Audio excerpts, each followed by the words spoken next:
kansalaiset, te olette jo eilen radiossa kuulleet ja tänään sanomalehdissä lukeneet ne rauhan ehdot, joiden pohjalla meidän on ryhdyttävä tulevaisuuttamme rakentamaan. Hämmästyneinä olemme saaneet kokea, miten Pietari Suuren harrastukset ovat heränneet henkiin Neuvostoliitossa.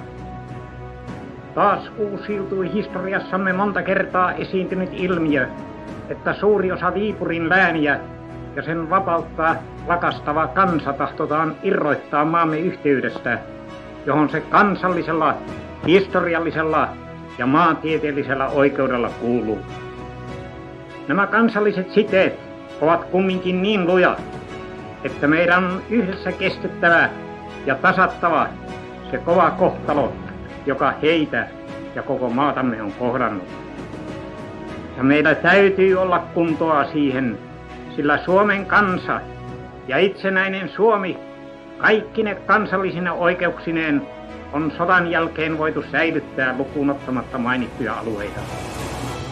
Sen menetys on valitettava tappiomme, mutta voittopuolelle merkitsee historia sitkeän oikeustaistelumme, moraalisen voiton, jonka arvon suuruutta tuskin voimme vielä nykyhetkellä kyllin arvioida.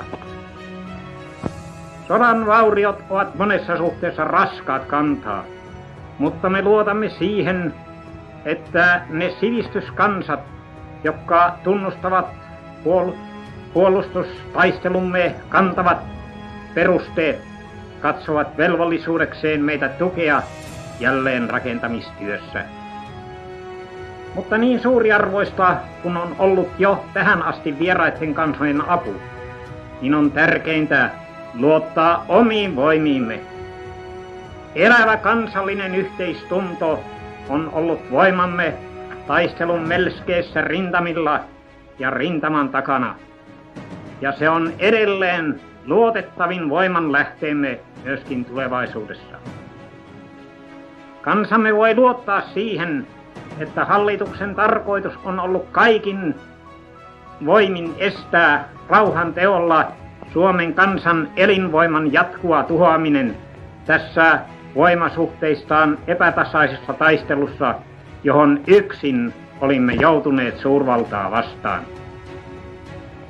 Kansamme sankarillista puolustamista ja rauhan ehtoja ajatellessa meidät valtaa syvä suru maamme silpomisesta.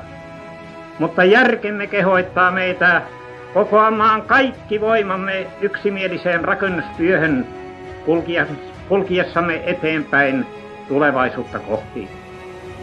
Ja meillä on mahdollisuuksia rakentaa tulevaisuutta, sillä Suomen kansa on säilynyt.